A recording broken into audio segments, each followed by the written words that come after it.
बोला पवन जी तो जानते हैं राजस्थान का गम।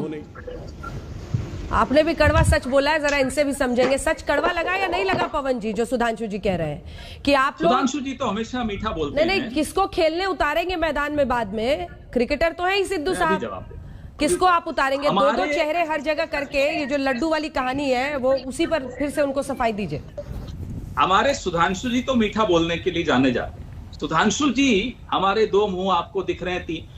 आपके यहाँ केंद्र में जो नेतृत्व है वो दो मुहा है, तीन मुहा है, चार मुहा है। आजकल कौन अध्यक्ष है? अभी तक अमित शाह अपने आप को अध्यक्ष भी मानते हैं। जेपी नड्डा जी बेचारे दर दर भटक रहे हैं, हर रात जा जाके बता रहे भाई अध्यक्ष मैं हूं, अध्यक्ष मैं हूं। कोई मानने को तैयार नहीं है। और मोदी जी का चेहरा सबसे बड़ा होना चाहिए। माफ कीजिएगा, पोस्टर पे अगर मोदी जी का 1 सेंटीमीटर चेहरा कम हो गया तो सुधांशु जी आप टीवी पे अभी तो मुस्कुरा रहे हैं, आप मुस्कुरा नहीं पाएंगे।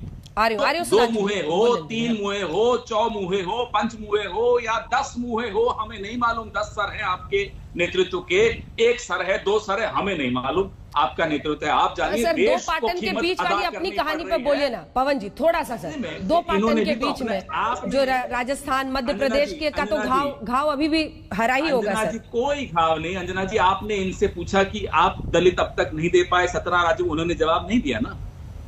तो आपने जो मुझसे पूछा मैं अपना जवाब दूंगा, लेकिन मैं भी तो यहाँ की बात तमाम करूंगा जैसे सुधांशु जी ने करी थी।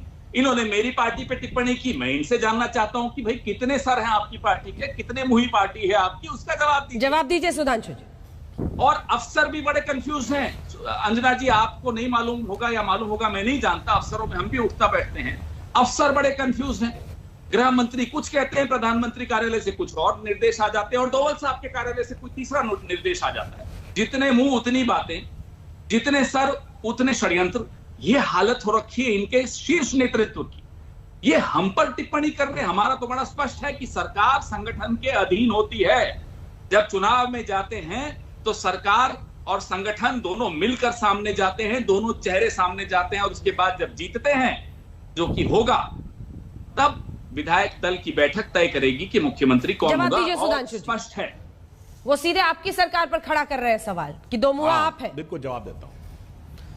हम बिल्कुल भाई, हमारे यहां स्थिति बहुत स्पष्ट है। हमारे यहां एक ही चेहरा होता है जो हर नेता खड़े होकर अपने भाषण में शुरुआत करते हुए अंत में क्या बोलता है? भारत माता की जय।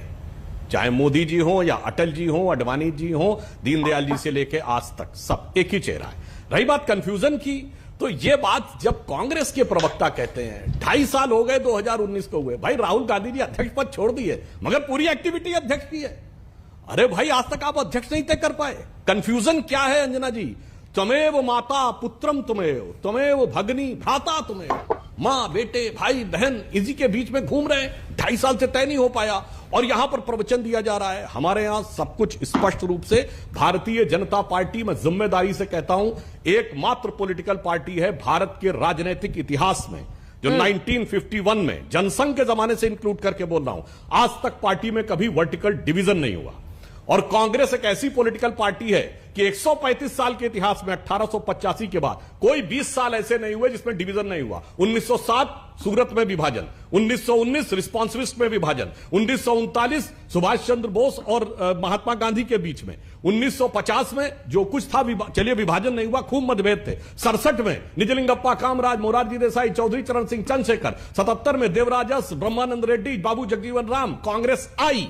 उसके बाद 90 के दशक में अर्जुन सिंह, एनडी तिवारी, शरद पवार, और अब जो कुछ हो रहा सामने। तो मैंने कहा आप 135 साल में कोई 20 साल बताइए जिसमें विभाजन ना हुआ हो। हमारा 73 साल में कोई विभाजन नहीं। बस सुधांशु जी का पवन जी इतिहास ज्ञान बड़ा अच्छा है और हम लोग सब उसको सुनते हैं, सब लाभ लेते हैं। दर्शकों को मुझे शिरोमणि अकाली दल और आपके भी प्रवक्ता आए हुए, उनके पास जाना है। जल्दी से एक टिप्पणी इस पर आप कर दीजिए, उसके बाद ठीक है पवन जी जल्दी से।